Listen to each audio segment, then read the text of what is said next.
Hey everybody, welcome to another Sandcraft how-to special.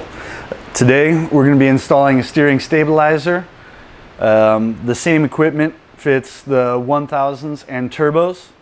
You just want to go ahead and make sure that you order the proper year application, difference being in the outer tie rod hardware. We'll cover that in the video. Requires minimal tooling, household stuff, one minor frame mod, but easy to do at home. This kit I've personally installed with the vehicle on the ground, all four tires on the ground. For video purposes, we sort of opened her up just to give you guys a better view, better understanding what's going on. And that being said, let's get started. All right, diving right into it.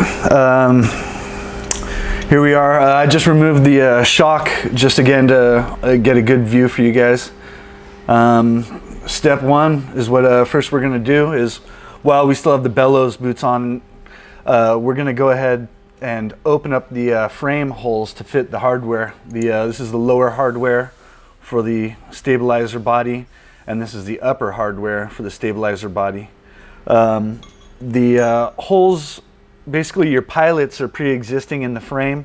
What you've got to do is open it up to 3/8 on the bottom and half on the upper. Again, this is the only real trick area. If you've got drill and drill bits, removing the fascia gives you a good enough angle so you can come in with your drill this angle. My preferred weapon of choice is a carbide burr. Little Christmas tree burr, gets in there, makes it short and sweet. Does a nice clean job too if you got a steady hand. And just before doing that, one little quirk with it is these lines are they try and trap them up against the chassis here to keep them out of the way of everything else. But the body of the stabilizer has a decent mass to it, so it's structurally sound. So making the job easier, there's two ways of doing it, and you can either trap the brake hose behind the body of the stabilizer, or what I like to do is just get a 12mm wrench, go up on the banjo bolt that holds the brake hose to the master cylinder. I just loosen, rotate, retighten, and I run this on the outside of the body. Just my preferred method. It puts less of a kink down in the bottom.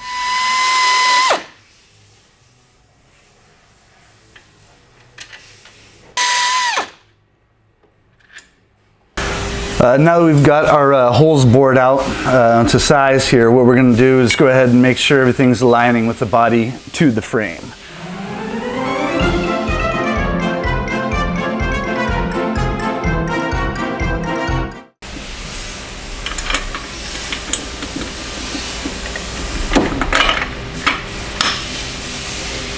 All right, now we've got the body of the stabilizer mounted to the frame.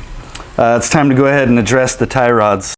Basically, if you have factory equipment, when you cut the zip tie on the inbound side and remove it, just a small zip tie, it's going to expose the inner ball joint that is threaded into the steering rack. It's got provided notches that you can knock it loose with a 1 1/4 wrench.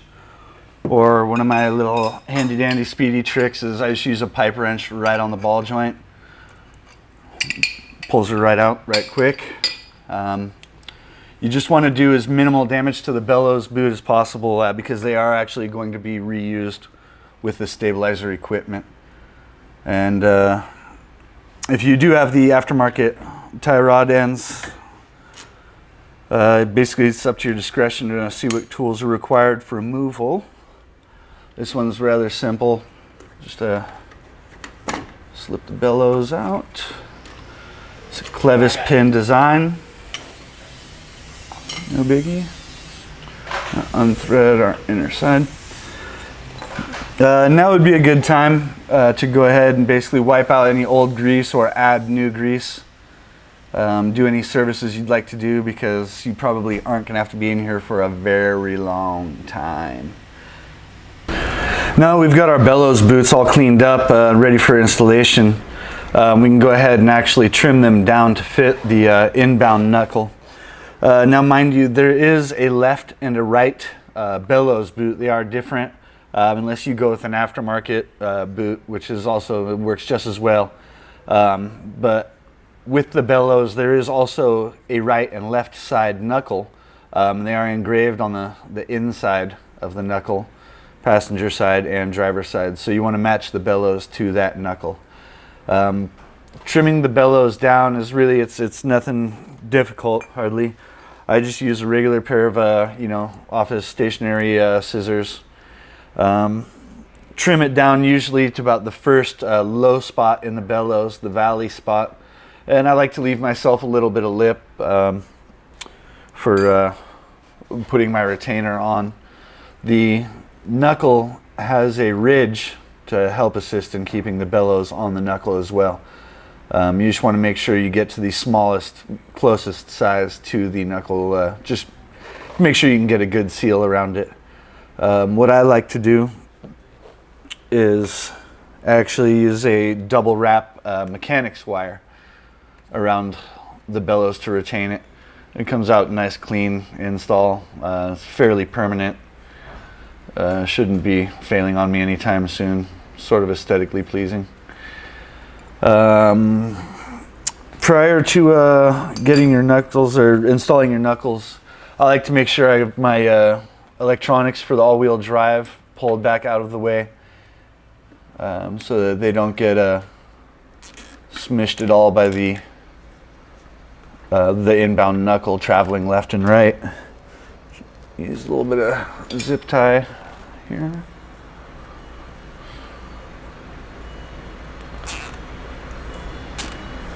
And again, running the hose behind the bracket is an option also. I just prefer to go around the outside. We'll trim those back later.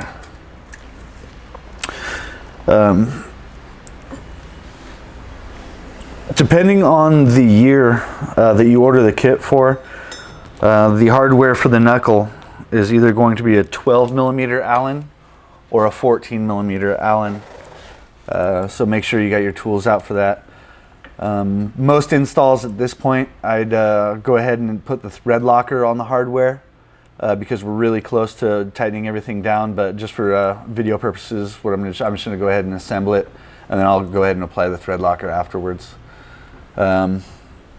Generally, I keep the steering rack about mid-throw, about centered, just to allow room for tool movement and still not battle you too much.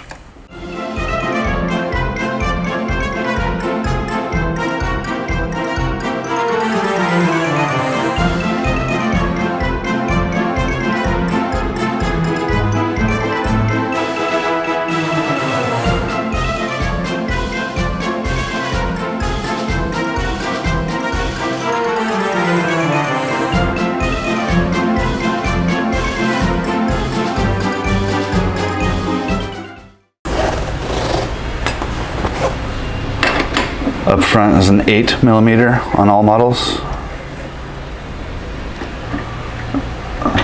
So leave it loose. And now we'll go on to the right side of the vehicle.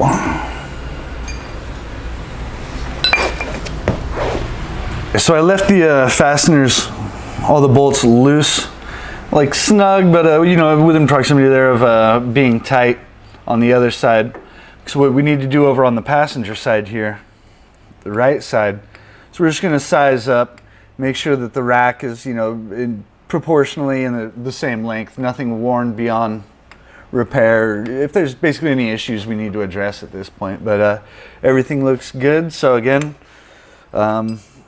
without thread locker, just for a test fit, just assembly purposes, just fitment purposes, go ahead and put the steering rack bolt in.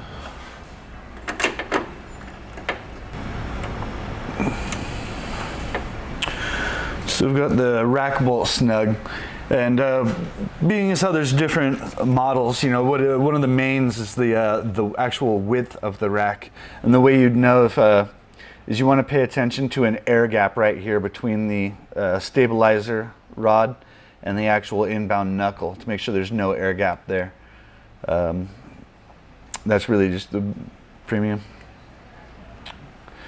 And again, just get this guy in there, stabilizer bolt.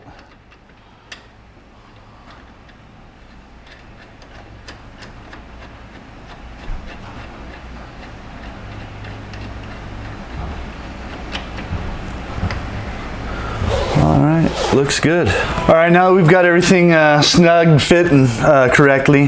What I'm going to do is go back, remove the hardware one at a time, and apply the thread locker. So, and then we'll go over the torque specs, tighten it all down in sequence. Now we're going to go ahead and set up all the bolts to torque. The first, we're going to hit both lowers to 16 pounds.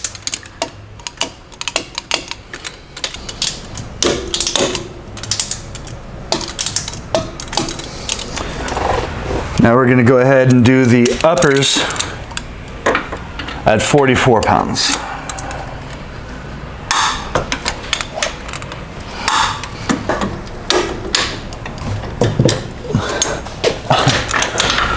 So next we're moving on to the outer controls. The tie rods that come with the kit do have opposed heim joints in them, meaning one is left hand thread pitch and one is a right hand thread pitch. Engraved into the tie rod is a line that notes the left hand thread pitch, and the nut also has an etch in it, and it's a universal note there. It doesn't matter which is inbound or out. Just out of habit, I tend to put the left on the inbound side so I know which way to rotate the tie rod. Rather than some vehicles have a tie rod where you need to disconnect it to make an adjustment, this you can do your wheel alignment with the all the equipment installed on the vehicle. The knuckle for where the inner rod end retainer is going to go, there's actually a machined surface, so you don't need a wrench to maintain the bolt or the nut on the back side. The knuckle will actually hold the nut for you. And the bolt does go from the back pointing forward from the rear, like so.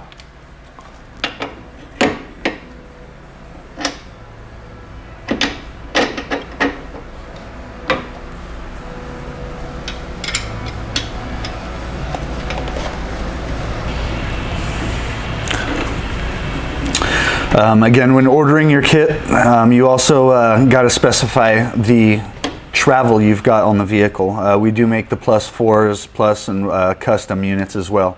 You can just give us a holler and we'll figure that out for you.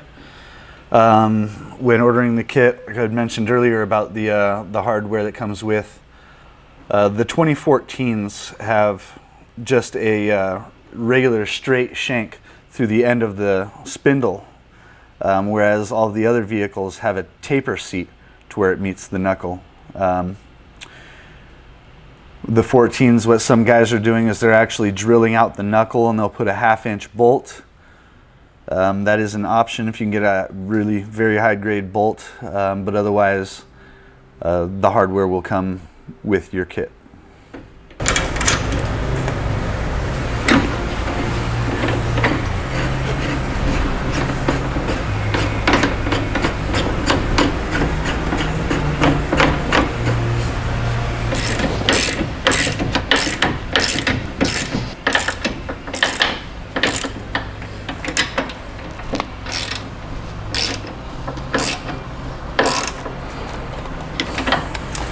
So down at the outboard side here, your pin is actually notched with to fit a 17mm wrench to assist in tightening it. All of the fasteners, all the hardware for the tie rods are locking nuts, so there's no thread locker required. We're going to go ahead and do the final torque on all of these now. We're going to go to 46 foot-pounds.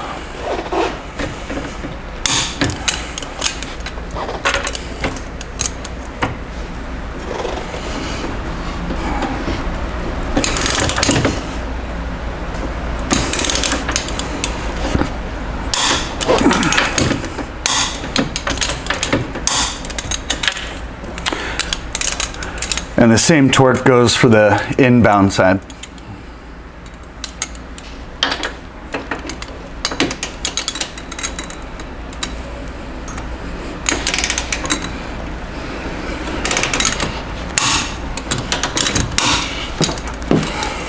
Excellent. And repeat for the other side.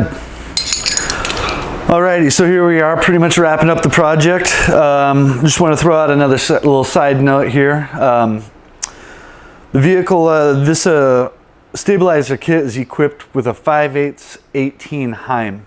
The rule of thumb is that you want 1.5 the diameter of a Heim joint inserted into the thread. Being as how this is a 5/8 18, you need a minimum of 12 threads installed into the actual tie rod. So basically, if your suspension kit or whatever you've got going on needs you to extend past that, you can just go ahead and contact us and we can make you a custom length. That's no big deal. Basically, I've got a few pumps of grease in the stabilizer.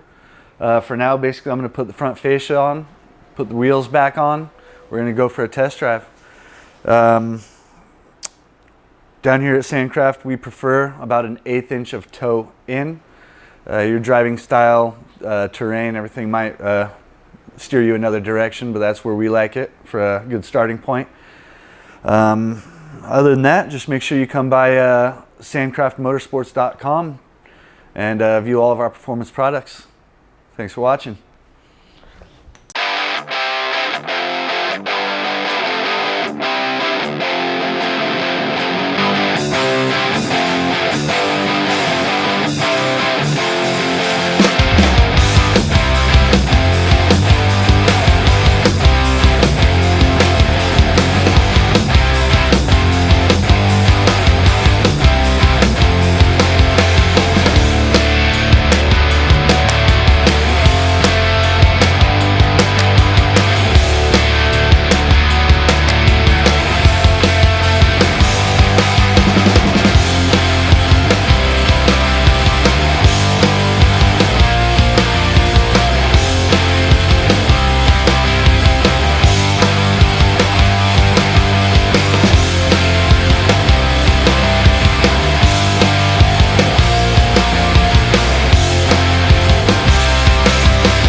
Till next time, kids, enjoy the ride.